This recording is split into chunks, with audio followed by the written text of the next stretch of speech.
The mesopelagic zone, or what's also called the twilight zone, really kind of captures our interest because it's in this zone that we begin to encounter some of the stranger animals that exist in the world ocean.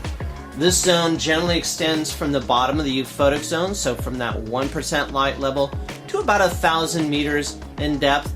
And again, it really just depends on the particular location and the time of year and all those kinds of things. But the mesopelagic zone, or the twilight zone, represents a boundary between surface processes and things that are completely in the realm of the dark. So it's a transition between surface processes and deeper process.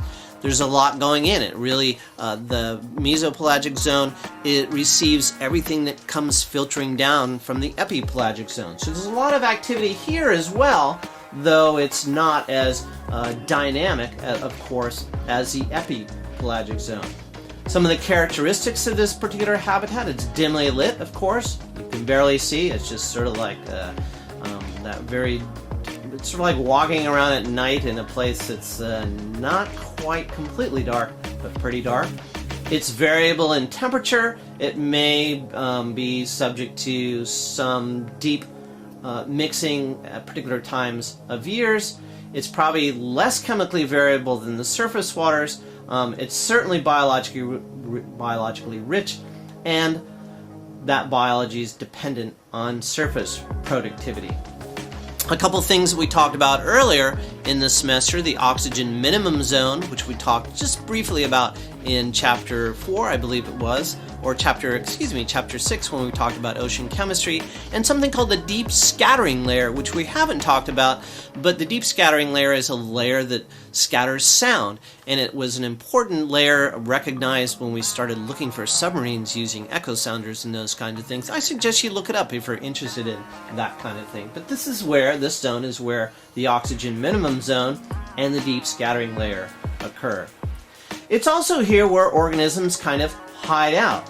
Now, one of the things that most people aren't aware of is one of the largest migrations of animals on our planet. It's not the blue whales, it's not the birds flying from one place to another. It has much more fascinating characters than even that movie Winged Migration, which was a good movie, but that was all about birds. In the ocean, the largest migration of animals on our planet occurs every night as organisms ascend up at night and move back down and to deeper depths at the beginning of day, at dawn. So at dusk, when the lights go out, these organisms move up. The largest migration of all. And we talked about that in chapter 12. We're really just beginning to explore the zone, and the availability of remotely operated vehicles and submersibles are really giving us an opportunity to explore the zone. The Monterey Bay Aquarium has been really a forerunner in exploring the twilight zone around Monterey Bay Submarine Canyon, and it seems like every time they go out, they see some creature they've never seen before. So there's, again, like most of the ocean, a lot to be learned, a lot that's unexplored, and a lot of interesting things happening in this particular zone. Here's just a picture from NOAA of what are called lanternfishes, and they're called lanternfishes, well, because they light up.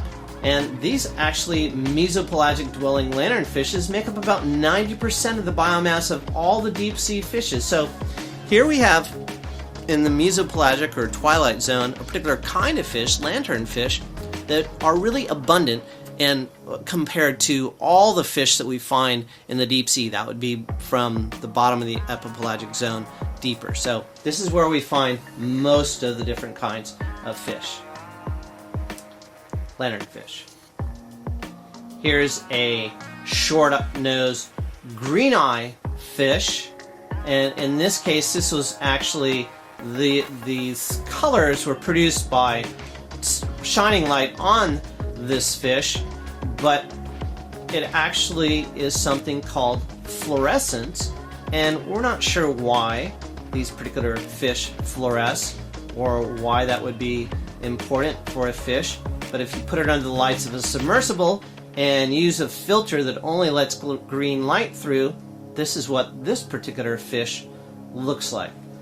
Again, just some weird, strange thing that we don't know why, don't know what it's doing, but we observe it, and nonetheless.